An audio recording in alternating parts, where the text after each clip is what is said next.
तो discrete particles के लिए मोमेंट ऑफ इनर्शिया हमने निकालना सीखा।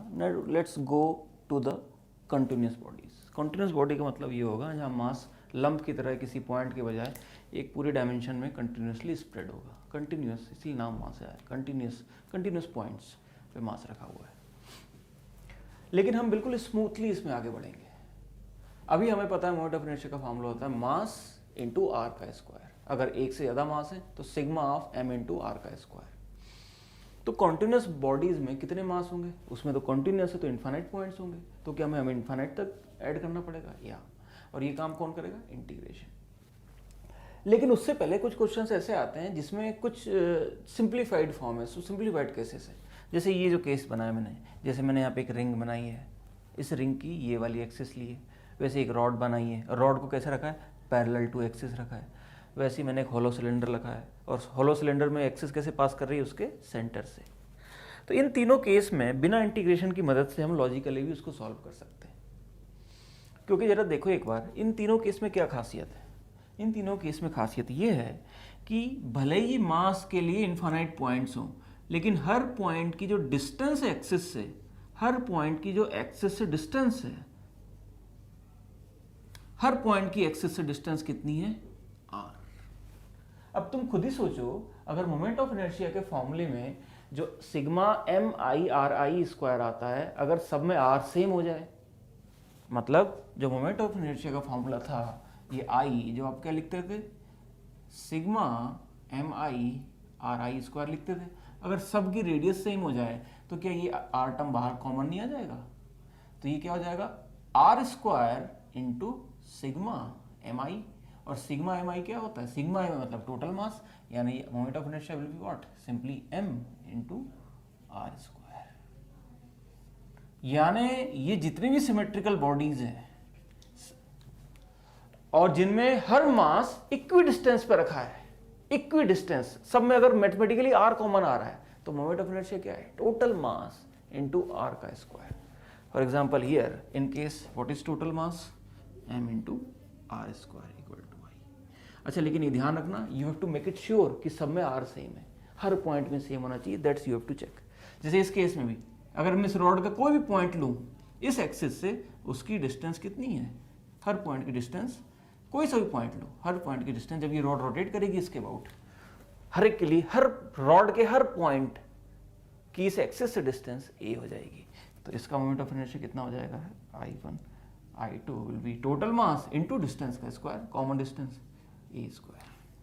ठीक। इस वाले केस में सिलेंडर, भाई सिलेंडर क्या है? बहुत सारी रिंग्स। यहां पे देखो कोई सा भी पॉइंट लूं, जैसे यहां पे अगर मैंने ये पॉइंट लिया तो इस वाली पॉइंट की भी एक्सिस से परपेंडिकुलर रेडियस क्या हुई? यही हुई। मैंने ये पॉइंट लिया तो ये वाला पॉइंट भी, इसकी भी जो इससे डिस्टेंस होगी आर ही होगी ना, क्योंकि ये जो सिलेंडर है ये तो चारों तरफ बिल्कुल रिंग की तरह है। रिंग तो एक कोने थी, लेकिन ये एक तरह से there are continuous set of ring जो एक दूसरे पे चूड़ियां एक तरह से रखी हुई बहुत सारी। तो एक रिंग का मास क्योंकि सबसे सेम था तो सारी रिंग्स का भी सेम होगा। इस पूरे सिलेंडर के लिए moment of inertia will be M into इसकी डिस्टेंस आर स्क्वायर। तो ये एक बेसिक तरह के क्वेश्चन आ सकते हैं जहां पे आपको थोड़ा सा, अच्छा यही नहीं और आगे, अगर मैं इनकी, यहां तो ये रिंग सेम लग रही है, अगर मैं इस रिंग को आधा कट कर दूं और आपसे पूछूं भाई इस सेमी सर्कुलर रिंग का मोमेंट ऑफ इनर्शिया बताओ, क्या अभी भी मैं total mass of remaining ring into R square कर दूं? ऑफ कोर्स कर सकता हूं। ये रिंग चाहे आधी हो चाहे क्वार्टर हो या कुछ भी हो, अगर रिंग का मास इक्वली डिस्ट्रीब्यूटेड है एक्सिस से तो टोटल मोमेंट ऑफ इनर्शिया तो क्या होगा? M total into R square. और ऐसा क्यों हो रहा है? क्योंकि आर कॉमन आ रहा था और अंदर बना था सिग्मा एम। सिग्मा एम का मतलब होता है एम टोटल। यानी सिमिलरली यहां पे भी पूछ सकते हैं कि अगर ये सिलेंडर आधा आपने कट कर दिया, एक तरफ है ही नहीं, तो इसका मोमेंट ऑफ इनर्शिया भी वही हो जाएगा। m की जगह आप लिख दोगे अगर आधा कर दिया तो m/2, या इन जनरल इसको मैं लिख रहा हूं m total into R square. ठीक, तो ये कॉन्सेप्ट मुझे बताना था। अब इससे थोड़ा हम ट्रांजिट करते हैं थोड़ा और आगे, कि अगर ऐसा नहीं हो रहा है, हर जगह तो ऐसा नहीं होने वाला है कि m कॉमन ही हो जाए। वो तो मैंने जानबूझ के ये 3 स्टैंडर्ड केस लिखे थे जिसमें m कॉमन आ गया था m, लेकिन जरूरी नहीं है कि डिस्ट्रीब्यूशन सेम हो। फॉर एग्जाम्पल फर्स्ट जो हम पढ़ेंगे इसमें रॉड, अभी भी रॉड पड़ी थी, लेकिन अब देखना रॉड को मैं दूसरे तरीके से रखूंगा तो अब आंसर दूसरा आएगा। ये एक्सिस है, पहले आपने पैरेलल रॉड रखी थी, अब मैं इस एक्सिस से परपेंडिकुलर रॉड रख रहा हूं।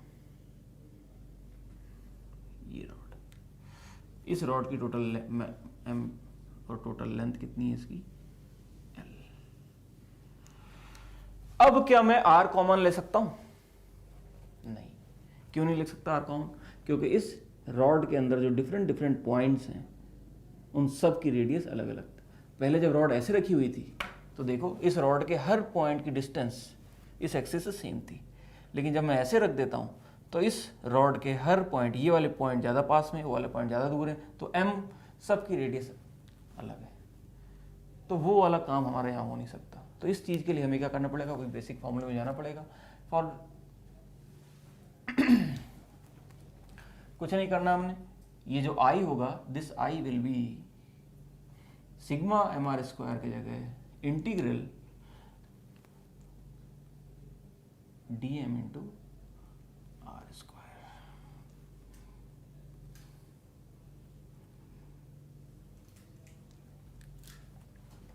ठीक। अब वैसे तो मैं आप इसका कॉन्सेप्ट मैं आपको हल्का सा बता देता हूं, लेकिन आपको इसके इंटीग्रेशन में बिल्कुल भी नहीं जाना है।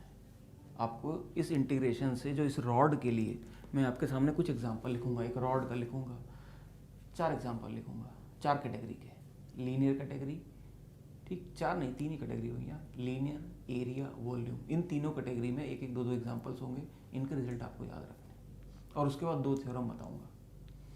ऐसा नहीं है कि आपको साइंटिस्ट बनना है, आपको बनना डॉक्टर ही है। आपसे फिजिक्स में कोई बहुत ज़्यादा टिपिकल क्वेश्चन नहीं पूछेंगे, वो सिर्फ आपसे ये जानना चाहते हैं कि if you have 3-4 informations, how judiciously, how fastly, how accurately you can use those 3-4 informations in the pressure. तो वही यहाँ पे भी है कि यहाँ पे आपको 3-4 फॉर्मूले में आपको उनका डेरिवेशन में नहीं कर सकता, क्योंकि time waste, that is not required at this time, that is definitely required if you are studying in a year long classroom program, but at this time you just need to focus on the formulas and their applications. तो मैं directly, और which formulas you have to focus on and what kind of application, that is my task. तो अभी हम आ रहे हैं कि मैंने जैसे स्टैंडर्ड लिया, स्टैंडर्ड आपको याद रखना है। ये जो पहली जो मैंने लिखा है टर्म रॉड, ये किस कैटेगरी में आएगा? अब मैं इसको रॉड को इस तरह से नहीं लिख रहा हूँ, मैं इसको एक्चुअली मैं जिस तरह से पढ़ाना चाह रहा था उस तरह से लिख रहा हूँ। My first category will be linear, one dimension objects, one dimension objects या फिर wired objects, length के, where mass is distributed along length।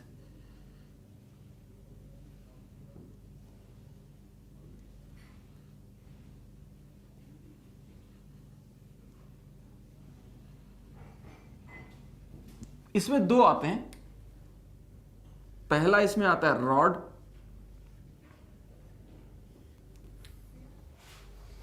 दूसरा इसमें आता है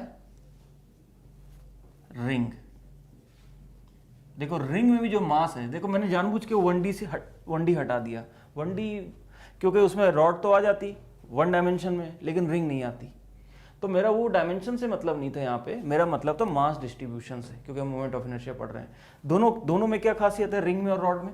रिंग में और रॉड में दोनों में जो मास है वो उसकी लेंथ के अलोंग डिस्ट्रीब्यूटेड है। ऐसे तो सब में लेंथ के अलोंग होता है, किसने का लेंथ के अलोंग होता है? अगर मैं शीट कहूं तो उसमें मास एरिया के अलोंग डिस्ट्रीब्यूटेड है, अगर मैं एक बॉल ले लूं तो उसमें मास वॉल्यूम में डिस्ट्रीब्यूटेड है। इस तरह से 3 कैटेगरी से, कैटेगरी बनाने से क्या होगा, दिमाग में क्लियर रहेगा, हाँ एक लीनियर है, एक स्क्वायर है और एक वॉल्यूम है, और तीनों के 2-2 एग्जांपल। जैसे लीनियर में तुम्हें पता चल जाएगा एक रॉड है एक रिंग है, तो इन दोनों के मोमेंट ऑफ इनर्शिया हमें याद रखना है। ये हम किसके अंदर पढ़ रहे हैं? Under the sub heading of continuous bodies. तो अब ठीक, तो कॉन्टिन्यूअस बॉडी में ये 2 हमें ध्यान रखने। अगर कोई रॉड इस तरह से रखी हुई है परपेंडिकुलर टू द एक्सिस,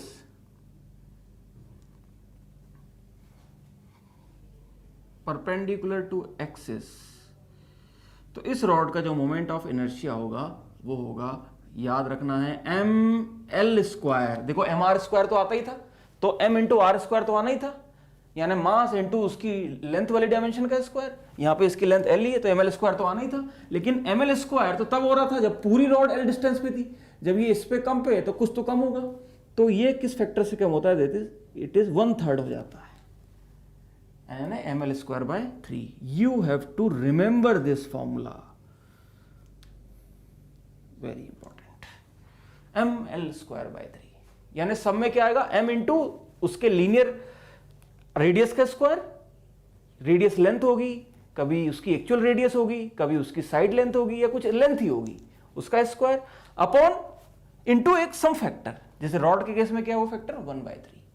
अच्छा, रिंग के केस में अभी आपने बताया था, रिंग के केस में तो हर पार्टिकल की डिस्टेंस सेम थी, तो सिंपली यहां पे क्या हो जाएगा, रिंग, तो इस रिंग में क्या है, रिंग अबाउट परपेंडिकुलर एक्सिस, और इसके लिए आई क्या हो जाएगा, आई will B total mass of ring into r²। ये मैंने आपको पहले ही याद करवा दिया एक तरह से कॉन्सेप्चुअली, तो ये दो हमें पता चल गए। तो हमने वायर्ड ऑब्जेक्ट का पढ़ लिया, हमें इन्हीं दोनों वायर्ड का देखना है, बाकी और भी वायर्ड आ सकते हैं आपके सामने। फॉर एग्जाम्पल देखो, अब जैसे एग्जाम्पल करते हैं हम, ये मिटा रहा हूं मैं,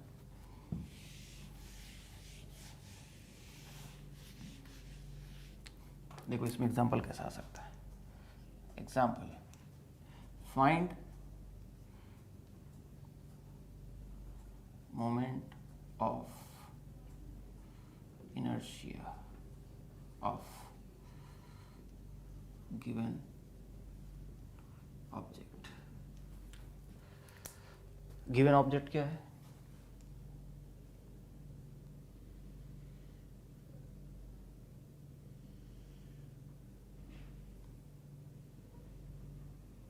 एक रॉड है, इसका टोटल मास कितना है m और टोटल लेंथ कितनी है l। इसको मैंने 90 डिग्री बेंड किया, और इस तरह से बेंड करने के बाद ये मैंने एक्सिस बना दी, दिस इज माय एक्सिस, ये एक्सिस है, इस रॉड को मैंने बेंड कर दिया, जो पहले सीधी थी उसे बेंड कर दिया। अब इस एक्सिस का मुझे, इस जो बेंड हुई रॉड है एल शेप की, इसका मुझे मोमेंट ऑफ इनर्शिया बताना है। देखो अब लगाना पड़ेगा दिमाग, क्विक थिंकिंग। तुम्हें अभी तुम्हारे पास कितनी इंफॉर्मेशन, देखो जब भी क्वेश्चन पढ़ो तुरंत सबसे पहली बार तुमसे वो क्वेश्चन होगा, ये मान के चलो। तुम्हारे पास तुम्हें जितने मैं फॉर्मूला लिखवा रहा हूँ इन्हीं से होगा, ये भी मान के चलो। जैसे ही तुमने दिमाग में सोच लिया कि अरे ये क्वेश्चन तो अजीब सा, इसमें इंटीग्रेशन आ जाएगा, कुछ इंटीग्रेशन कभी नहीं आएगा, करना ही नहीं इंटीग्रेशन, जरूरत भी नहीं, ना आने वाला है। सिर्फ हमें जो लिमिटेड फॉर्मूले पता है उन्हीं का यूज करना है। क्लियरली यहां पे दिख रहा है ये जो शेप है ये किससे मिलके बना है, कोई सर्कल तो है नहीं, रॉड से मिलके बना है। लीनियर वायर, तो तुरंत वायर में आ जाना चाहिए तुम्हारे फॉर्मूले कि लीनियर वायर में हमने दो तरह के मोमेंट ऑफ इनर्शिया देखे थे, कि जब ये एक्सिस से ये रॉड इस तरह से रखी थी a डिस्टेंस पे, तो इसका मोमेंट ऑफ इनर्शिया कितना होता था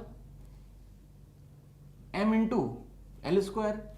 और दूसरा हमने क्या पढ़ा था इसमें, अगर ये रॉड परपेंडिकुलरली पैरेलल रखी तो ml², परपेंडिकुलर रखी तो ml²/3, ml²/3।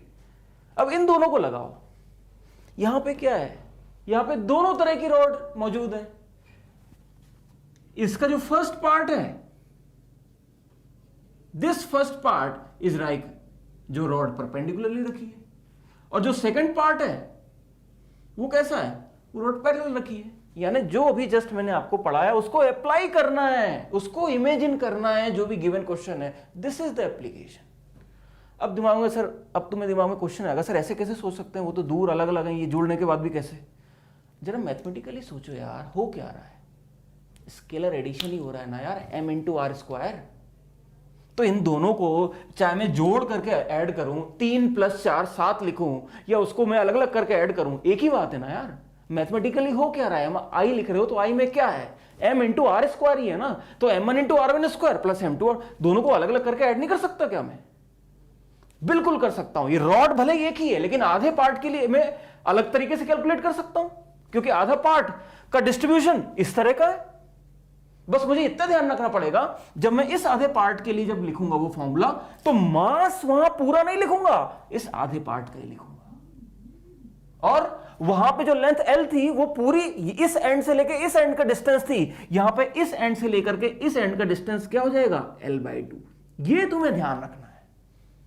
तो वो अपने आप बस डिस्ट्रीब्यूशन वो है, उसने इन जनरल बता दिया, तुम्हें इसके लिए लिखना। तो इस वाली जो परपेंडिकुलर रॉड है इसका मास m/2, लेंथ L/2 इसके लिए रखा है। वैसे ही ऊपर वाला कितना है, m/2 और L/2। अब लगा देंगे दोनों के लिए। So total moment of inertia will B, perpendicular rod का कितना हो जाएगा, उसमें 1/3 का फैक्टर आता है, हमने बताया 1/3 हो जाता है। तो इस परपेंडिकुलर रॉड का मास है m/2 इंटू इसकी length L/2 square mL²/3 plus, अब हम इसके इस रॉड के अगले वाले पार्ट के लिए लिखते हैं। उसका क्या हो जाएगा भाई, वो तो पैरेलल की तरह, वो तो सिंपली m × a² है। तो उसका मास कितना है, इस m/2 इंटू a²। अब इसके लिए a क्या लिखूं, ये भी देखना पड़ेगा। क्लियरली यहां से दिख रहा है a कितना होगा, L/2, इससे इसकी डिस्टेंस L/2 है। तो ये सोचना बेटा, यही चाहिए, यही आज ऐसे ही डॉक्टर चाहिए हमें, जिनको मैं दो चीजें बताऊं और उसके बाद तीसरी अपने आप देख ले। This is the requirement in what ever, जिस भी प्रोफेशन में चाहिए, ऐसे ही हमें बंदे चाहिए जिनको अगर मैं दो कॉन्सेप्ट बताऊं तो उसका यूज करके वो कुछ भी कर सके। This is what India needs, this is what exam needs, and this is what you have to develop in your self, to see the things, to imagine the things correctly, to have a thought process, to have a confidence in your self that हाँ मुझे जो आता है इन्हीं से चीजें आने वाली है। Believe in your self. अगर उससे नहीं भी आई होगी ना तब भी तुम कर लोगे। That belief is important.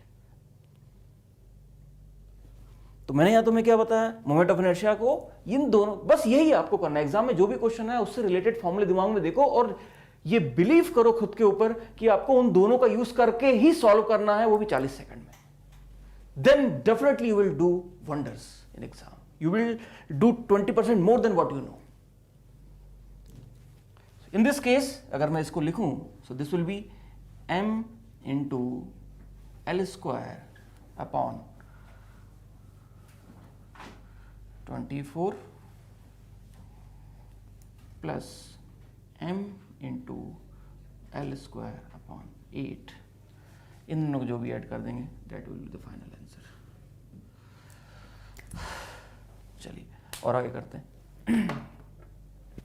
तो यहां पे हमने क्या सीखा, moment of inertia of wired objects. अब हम आगे चलते हैं। मोमेंट ऑफ, ये हमें याद रखना है रिजल्ट में, आपको बाद में टेबल भी बना के दूंगा, माइंड मैप भी बना के दूंगा। तो वायर्ड ऑब्जेक्ट हो गए, वायर्ड में दो ही ऑब्जेक्ट ध्यान रखने। अब अगला वाला आएगा हमारा सेकंड, एरिया ऑब्जेक्ट्स या प्लेनार ऑब्जेक्ट्स।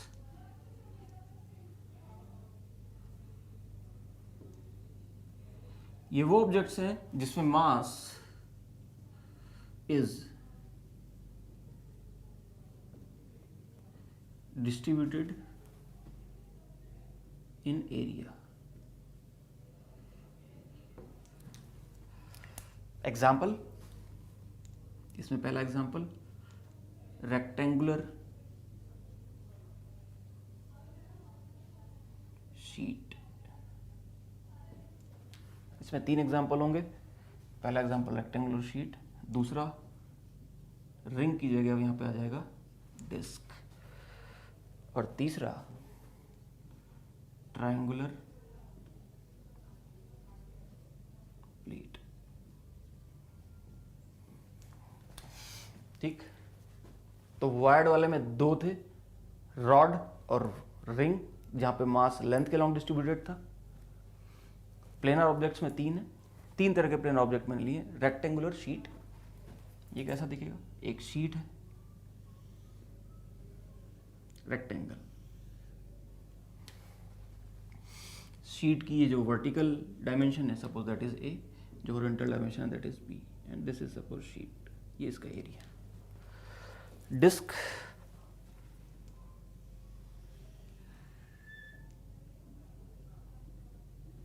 ये डिस्क की रेडियस आर, इन सब का mass capital M. Capital M. और ट्रायंगुलर प्लेट कैसी, ये एक ट्रायंगुलर प्लेट है।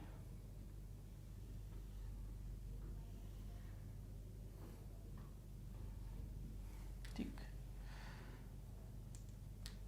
इसकी सपोज ये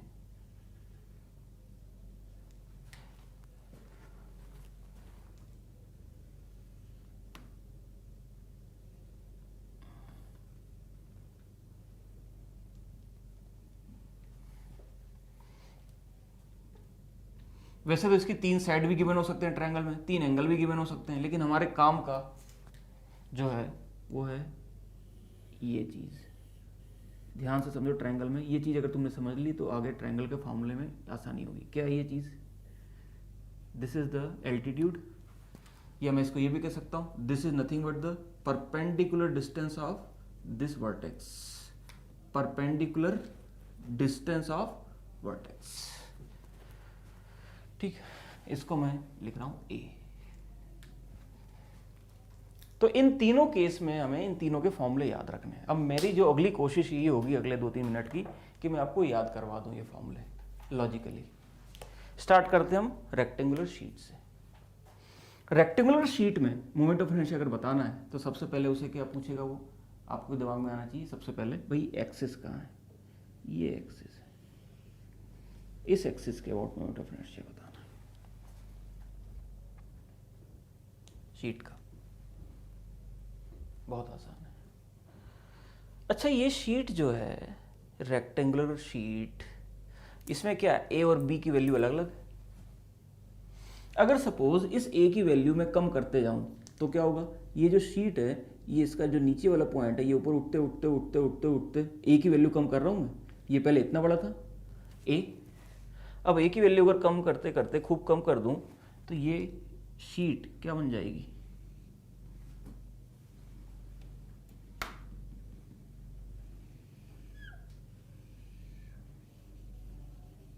क्या बन जाएगी ये शीट, ये शीट तो एक रॉड बन जाएगी।